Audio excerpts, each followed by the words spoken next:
Hello and welcome to the Lakeshow podcast. It's our weekly deep dive into the biggest stories and news surrounding the Los Angeles Lakers. Allie, Chris, Mike. Hey, Chris, I'm Mike. Easy. McGee, Mike Bresnahan, Allie Clifton. Good start. Great start. Very succinct today. I think it's fun challenging myself to remember your name. Yeah, it's tough. Not well, always you're a strong so suit. big time now. How we doing? How we feel? It's a great shirt, I feel by the way. good.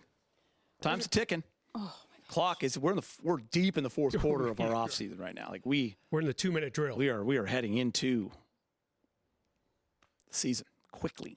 Media day is right around the corner. A week from today? Wow. Is media day? Yes. Yep. Now, Monday the 29th at 11 a.m. live. 2 hours. 2 hours. Now, when do you two get together? Because you're always on the desk with Worthy and Laker players. I'm always about like behind the curtain, off on my own thing, kind of talking to some of the second stringers and new guys and stuff like that. When do you start crafting your questions? We actually talked about that today out at our desks about getting together this week and starting to formulate our questions and kind of the path we want to take it. We don't get together with James. James shows up that day and we let the big fella take it where he wants to go. Rumble. We work around that. I feel like at this part, though, at this point, we have realized, like, okay, he's going to jump in here and he's probably going to go here. Where in years past, that's kind of, for me, I'm like, oh. Plus, here's the thing, Brez. We get all these questions ready to go, and the time goes so quickly, and you don't get to half of them. It makes you a little bit sad because you worked on it, and you think they're good questions, and then it goes somewhere, and we're having fun, and next thing you know, that's 5 minutes later. And LeBron especially, you always have like a lot of LeBron stuff, and you don't get to much of it. Yeah. Yeah, I mean, you must have like, X number of questions for every player. Some players, you just don't get them. Sorry, because you're having too much fun, or they take a question and they run with it, or James jumps in and has something crazy to ask him, something fun to ask him, and you got to prepare for the unpreparable. And last year, you had the huge viral moment on the desk at Media Day. The two of you and James got LeBron and Bronny. That was big. Big interview, father, son. Really the first time those two spoke together publicly. Yep. It was awesome. And you know what? LeBron always says, and I don't know if he's just saying it to make us feel good, but he always says, this is the best part of Media Day. Yeah. He's not excited to go to the rest of it, which always makes us And he's not afraid to say he's not excited to go to the rest of it, which is really fun. Yeah, especially 23 seasons in. That is the plus and minus, though, that comes with the preparation. Only using 10% of it, but I would prepare my tail off and only use 10%, then go into a situation unprepared. Ooh, I don't want that. Oh, yeah. Yeah, now Worthy can pull it off. James, he's just naturally glib. And they all want to talk to James. So. Yeah, of course. Yeah. He's like the celebrity beyond any other current Laker. He's like the guy that people want to talk to at Media Day. I mean, it's amazing. That guy, he doesn't need any preparation. Before we dive into all the fun Laker stuff, how was Jib Summer Camp 2025? Well, Did you learn anything? Did you learn anything? Yeah, today is the first day of summer. Excuse me, the first day of fall. Summer is over. And we had a little thing called Jib Summer Camp. And Nacho and Brett and Justin, a couple of us went down to San Diego for about a week and a half. Spent a lot of the company money, and it was great. Learned how to use cameras. And I gave a few pointers to Justin. The Jib is the big camera that swings around just for those. Yeah, it gives you that sweeping look, Yeah. and it's important for all of us to know what everyone else does here. Yeah, we talked to Steph about her job, and we talked to AJ about his job, and so we started Jib Summer Camp this year, and a week and a half. We can have. That was totally authentic Frontier gibberish. That was an amazing babble right there. That was awesome. And if you didn't know, now you know. Yeah. These shirts were created just for a nonsensical purpose because Dieter and I were always joking about, hey, camera guys, you're going to go to Jib Summer Camp. Yeah. And there was no such thing. And Spectrum higher-ups who are listening to this, don't worry, we did not have a week and a half excursion. On your time. There will be no Although I'm still waiting for my T-shirt. Everything you said was I will lying, say that. everybody. Yep. All right, let's get into it. Good talk. Coming off Eurobasket, Lakers general manager Rob Pelinka really loved what he saw from Luca Doncic. Yes. Pelinka told Dave McMenamin of ESPN, quote, Luca's play in Eurobasket made it clear to the entire basketball world that he's on that incredibly short list of best player on the planet candidates, if not at the top. Which is a very profound quote. ESPN dropped their NBA future power rankings for each franchise. And we're going to get to that in a second because I think I want to first touch on that quote and then I'll kind of bring this in at the backside. I think it's great for the Laker organization to have a player that everyone considers to be at the top of his game and still considered one of the greatest players on the planet and a top 2 candidate for MVP, top 3, whatever. And also the relationship that the Lakers have with Luka has been a big part of this summer. The synergy, being on the same page, Luka being very appreciative of the Lake organization and how they handled it, the fans, his teammates. He wants to be here. He is now living here, and he's all in. I think that's a big part of it. And the Laker brass going out to Poland to watch him play proves that point. But, yeah, when you get to Luka, like, we all know Luka is one of the best players in the NBA. But when you miss all those games last year, you get traded, you come into a new situation, you lose in the first round of the playoffs, you weren't really healthy, even though he had good numbers. He wasn't himself. He had great moments in a Laker uniform. But to have a great offseason, play for Slovenia, the work that he did on his body, his conditioning, the way he feels coming in, the positivity around him and the way he feels, how confident he is coming into this year, Brez, to me, that's everything when I'm talking about a top player in the league. The fact that he feels great and he's ready to lead, it's great for Laker fans because you can start to think about the future. Like, this guy is our guy. When the Laker brass said, let's all hang out in Warsaw for a few days, or I'm not entirely sure where it was in Poland, but that's a big deal, Allie. That is not, hey, let's go to Vegas and support them in the preseason game. We're going to go to Eastern Europe for a little while. That's a huge deal, and I think that set the table for what is going to be a really good relationship. And of course, Luka, promoted that relationship by signing on the dotted line for 3 more years on his contract. He's going to be here for a while. So I just sense really good vibes between the Lakers, between Luka. Everyone's doing the right thing. It's been impressive so far. It really has been. I think a reflection of this on the big picture scale, you mentioned he's one of the best players in the league. So when you look at it from this standpoint, from a team perspective, I just kind of got into it. ESPN dropped their NBA future power rankings for each franchise. And here's a look at the top 10. If you remember entering last season, the Lakers, they fell out of the top 10, dropping 11 spots to number 21, which is the worst ranking since LeBron joined the franchise in 2018. This season, ESPN ranked them 8th. The considerable jump is largely because of the trade for Luka and then extending him in August. Listen, I don't always agree with those rankings, but the fact that they dropped the Lakers to 21 was fair when you looked at where they were, considering LeBron and AD. LeBron especially, wherever how many years he has left, getting up there in age, even though he is still one of those guys in the league that dictates how it's played. He's still one of the best players in the world. AD is what, but they were like, what is that with the futures? What's happening past that? And now you have your centerpiece, you have your face of the franchise, you have your future star. So that jump from 21 to 8 is warranted to me. Yeah, to me, it's what is future power rankings? First of all, how young is your team and how good is your team? And when you go from AD, a very gifted player in his own right and a champion, who's 32 now, when you go from him to a guy who's 26 in Luca Doncic, you're picking up 6 years in youth. And some people, obviously a lot of people are saying Luka's the more complete player than Anthony Davis. So you get a player who's, to me, is indeed, a neck ahead of AD and 6 years younger. Boom, that's going to help your ratings overnight. What the Lakers don't have is a lot of young first-round players, first-round talent. Why? Because they jettisoned a lot of their first-round picks in trades. So, we'll see how that goes over the next few years. But it's not like they have a great lottery pick or 2 great lottery picks who that's going to help out these future franchise power rankings. I truly am just to kind of put a bow on this kind of conversation around Luka, because we've talked about it all summer long, and rightfully so. But I'm just kind of excited to see, yes, we get to cover him every single night being a part of the Lakers, but I think this clean slate is almost bigger than just Luka and the Lakers. It's big for him. 1,000%. On so many levels that I kind of am excited just to see it all come to fruition for him.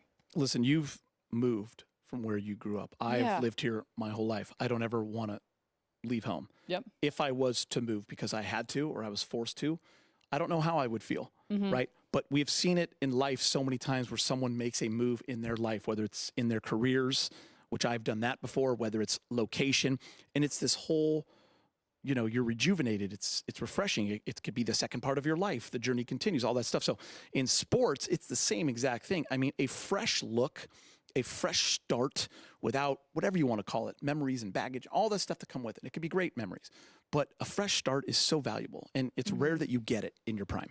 Yeah. And Luka is starting to come out a little bit more. The more you talk to him, came out a little bit on the day that he signed his extension in early August. He's starting to be pretty realistic about his initial feelings. And hey, you get ripped out of Dallas, spending almost a decade there. You're in LA. And it's not fun. It's not easy. The NBA, in fact, has a plan in place for if you're traded, they pay for a hotel for you. I think it's 2 months, so you can just kind of get your bearings. That's any team, any trade. All right, thanks NBA for doing that. It's not exactly a Motel 6 either, if you know what I'm saying. But the transition is tough. And the more interviews Luka's done over the last month or two, the more he's kind of letting out a little bit more and more.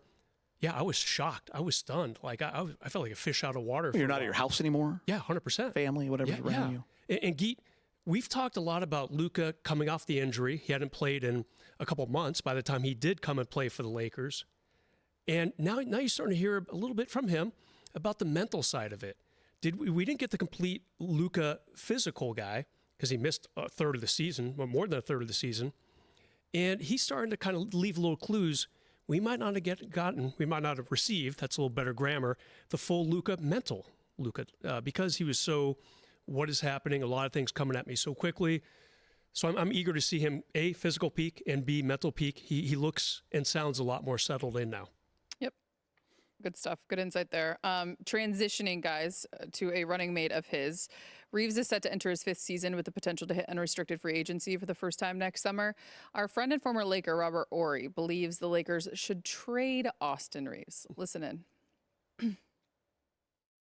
If the Lakers were smart, they would do a sign and trade. Okay. And the reason I say that is because when you have a team with 2 players who are pretty much the same, meaning Luka and AR. And I'm not saying they have the same skill set. They play the same position. They pretty much do the same thing. It's a wash. And this is me being a GM, being smart. I know, and don't get me wrong, I love AR and I think he can play, but you don't need 2 of the same players. This, of course, done on his podcast, Big Shot Bob. What's your reaction, your thoughts to his suggestion? Well, who wants to weigh in first? Yeah, well, it's always fun to listen to Rob, and he's one of my favorites. I'm kidding. Totally kidding. Rob. We love Rob. He's one of my favorites on our shows. Yeah, I see what he's saying. Look, Austin Reaves is an expiring contract. He's already made it clear he's going to be opting out next June. So, do I think he's going to be gone? No. I think that there's probably a 20% chance he's not back with the Lakers, as in he signs with someone else. So Rob's saying, hey, Rob didn't say this part. I'm saying, the Lakers might need to say, he's an expiring contract. Let's, what can we do with him now in case we don't bring him back? Because he will be unrestricted, Geet. Anyone can jump in and take a crack at it. Rob's saying duplicity a little bit, which is interesting. Yeah, I get a little bit. He's basically saying 2 highly powered offensive guards. And maybe he's thinking get someone who doesn't score as much but plays a little more defense, like a Drew Holiday a few years back, perhaps. For me, listen, I get what Rob's saying. The future, as LeBron has told us in the podcast that he just went on, it's coming. Retirement, I'm not ready for yet, but it is coming. So the Lakers have to look at that. And I think where LeBron goes and what he does, and does he play another year with the Lakers? Is he retiring? Kind of matters a lot in their future, right, landscape. But to me, I would debate, Rob, that Austin's a big part of those plans. I think in this day and age in the NBA, you need multiple ball handlers. You need multiple playmakers. You need a guy like AR, homegrown guy who the crowd loves, who's a great team guy, who fits alongside Luka. Listen, and he's also one of my favorite players, Rob, so he's staying. He's staying. Good thought. Good suggestion. I get what Rob is saying, but I would also debate that I don't think you can get equal value back. It's going to be hard. Or if you're going to trade someone like Austin Reaves, I want examples of who you're trading him for. And then I can look at it and say, okay, that makes sense because of the pieces and the fits. But I don't know, man. To have someone like Austin Reaves on your team is very valuable to me. Yeah, it's going to be really hard. If the Lakers do decide this is the avenue they want to go, a lot of people will be sad. But sometimes franchises, if they want to keep appearing in the future franchise rankings, you do need to make smart basketball moves. And if if they're getting kind of back channels, maybe Austin really wants to explore free agency. Not that a ton of teams have cap space, so that's good. It's not like, there's 20 teams with $40 million in cap space. That just doesn't happen year to year anymore in the NBA. There might be 5 or 6 teams that have enough cap space to sign. Just off the top of my head, have enough space to sign Austin. Another reason why, personally, I think he's back for next season with the Lakers. That decision is quickly approaching, so only time will tell. Someone else who's pretty valuable, LeBron James. He was inducted into the Hall of Fame as a member of the 2008 U.S. men's national team, the Redeem Team. He's the first active player to achieve this while still playing, of course, as well as Chris Paul. You guys know how crazy it is 17 years later that LeBron is still considered one of the best players in the league. So just for that's crazy. Yes. Ridiculous. No, it's just nuts. It's nuts. I mean, 2008. Yeah. That was so long ago. Go with what's coming next, because this is. No, I'm just going to bring you some fun trends that happened. Yeah, that's what I mean. Oh, you want it? Yeah. Because this is how long ago it was. Some people will be saying that are listening. What does that even mean? Right. The release of the movie Twilight. Twilight 1. This was a popular trend in 2008. Rise of pop stars like Taylor Swift, Lady Gaga, and Katy Perry. Swift was getting going. I thought she's always been since she came out of the womb, but whatever. Yeah. Growing popularity of MySpace and Facebook. MySpace. Now when people say, "Oh my God, that reminds me of MySpace," it makes you feel so old. Yes. Most Googled who's thing. the guy? Tom was always your friend on MySpace when you signed up for it. Tom. He was always. By the way, Googling YouTube. That was the people were trying to figure out. Literally the thing that I hang on to the most right now is YouTube. I couldn't imagine the fact that it didn't exist. Or were they doing a Yahoo search for YouTube? Because remember, Yahoo was bigger than Google for a minute. Allie had an AOL account in 2000. Never had an AOL. I had a Hotmail. With Earthlink and CompuServe. I've had Hotmail. And then the election of Barack Obama. Yes, I remember that fondly. Yeah. That's crazy. More on LeBron. We're not done. He is entering an unprecedented campaign, being the first player in NBA history to play 23 seasons. And as you may have heard, he's taken up a new hobby. It's called golf. And apparently he's pretty addicted. Many have thought that's a sign of him preparing for retirement. Here's what he had to say about that nice before right there, we get LeBron. into the golf swing. Sorry.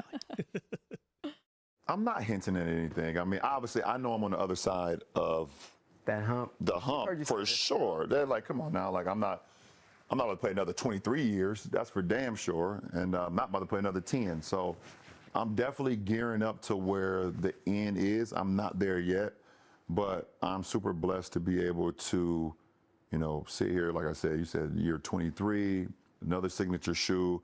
I done picked up golf. Listen, guys, every time I pick up something new does not mean retirement. It's like, oh, I've seen with chopsticks. Oh, he's retiring.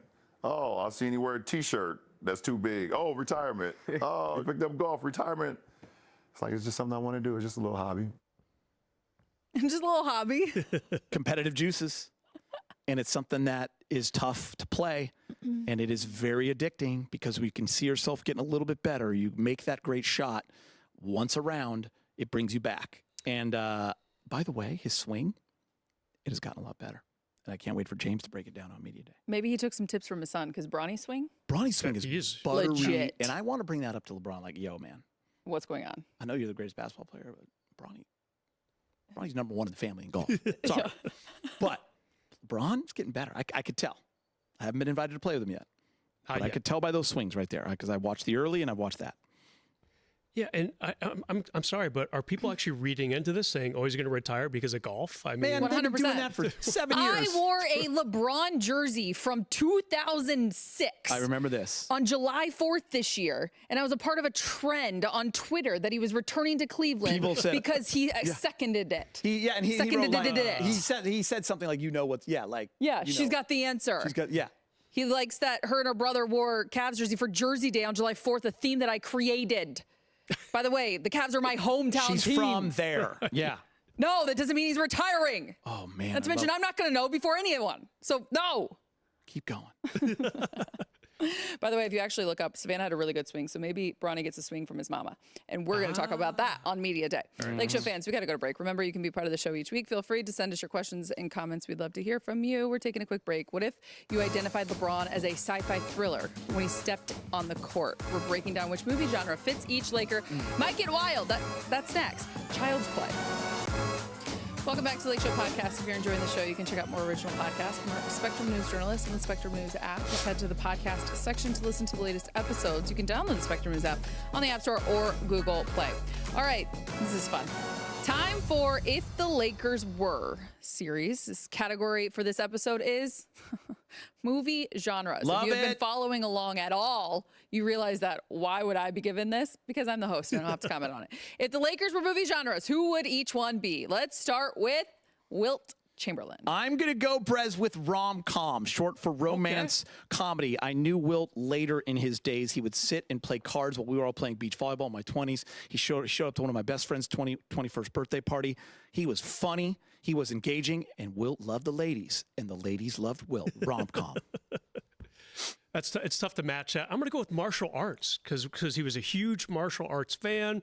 I'm not going to mess with him, period, even if he only had a white belt. But he's a guy that, I was always a huge fan of his martial arts guys. Moving on, Jerry West. Jerry West for me is a Western, Brez. I'm thinking Outlaw Josie Wales, just one of those old school Westerns where he was just a bad man, just smooth, just grizzled. I wonder if he and Clint Eastwood ever went out for some whiskey. I don't know. I'd like to be a part of that. From West Virginia. I'm going to go history. History story here. The logo. That's all you need to know. He is the NBA logo. Unofficially, no one's ever said that, but just a good historical context, Jerry West. George Mikan. I'm going to go silent movie. I'm going to go the old days, black and white, because that's the only videos I've ever seen is just him just dominating, like the Charlie Chaplin films. That's what I remember from George Mikan, just black and white videos of him just working people, getting buckets, getting 5 titles. Yeah, I'm going to go with this is a nice period piece. It's going to be the black and white video. It's kind of like, all right, so that's how it was back in the day. I mean, what a dominating player. And one of my favorite covers ever. Correct me if I'm wrong, but we had Shaq, Kareem, and George Mikan on the cover of Sports Illustrated not long after Shaq became a Laker in 1996. I would have failed at all of these. Michael Cooper. Flat out comedy. Yeah. He's a comedy. That's a good one. You've all been here with him. Yeah. It's not even a question. I'm not even sure you can go with anything else, Brett. Did you? I think comedy. I think I saved comedy for a little bit later. Oh, okay. What did I do for Coop? Animation. Same thing. I mean, the guy's just like. It's a good one. I mean, the guy, he's so funny. He should be in like The Simpsons or South Park or something like that. I love South Park. That's amazing. Michael Thompson. It's for me. It's the history. It's historical genre because if you ever listen to MT on the radio or if you follow Champagne Nuts on Twitter, So good. He just is always throwing out facts and stuff about things and every single thing that's ever Makes you happened think. in history. It's pretty amazing. He does make you think. Comedy. He's one of the funniest interviews you'll ever have, and if you listen to him on his radio show, like we all do, just cracks me up. Always fun around Laker games too. And on the rare chance we're on the team flight, he's also he's kind of cracking people up where he sits. Phil Jackson. I am actually excited to hear what Brez is going to say about Phil because that's his guy and they've known each other for so long. For me, Brez, I just kept thinking about spy thriller. Like I just feel like he's just figuring things out and all that kind of stuff. I actually went Western with him. I mean, he went to school in North Dakota. Good. He's from Montana. Still got a place in Montana. Okay, I like kind of it. a cool hand Luke kind of guy. Never let anything bother him. Have no idea if he can shoot a gun or not. Don't really care, but I feel like that worked for him. Rick Fox. Come on, Pretty Ricky, romance. You're that handsome. Easy done. I mean, he's actually the only guy who is an actual actor on anyone we've talked about or will talk about. To me, he can do whatever he wants.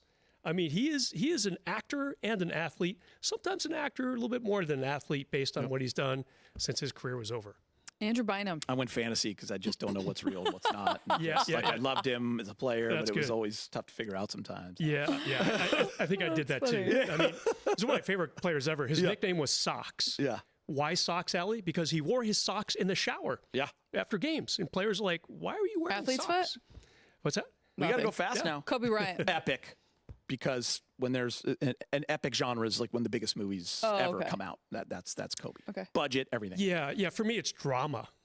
Like Kobe, it's like what shot is he going to do? What crushing team is going to be heartbroken because of his antics and his on-court mantras. JJ Redick. JJ Redick for me was science fiction, progress, forward thinking. Like it. Romance. He's still getting to know the Lakers? Rui Still getting to know Hachimura. him. Rui, I went with animation for me with his dog. Oh, yeah, I like that. I should go. Marcus Smart, I went Jay. action. Marcus Smart, I went action. We'll see you next week.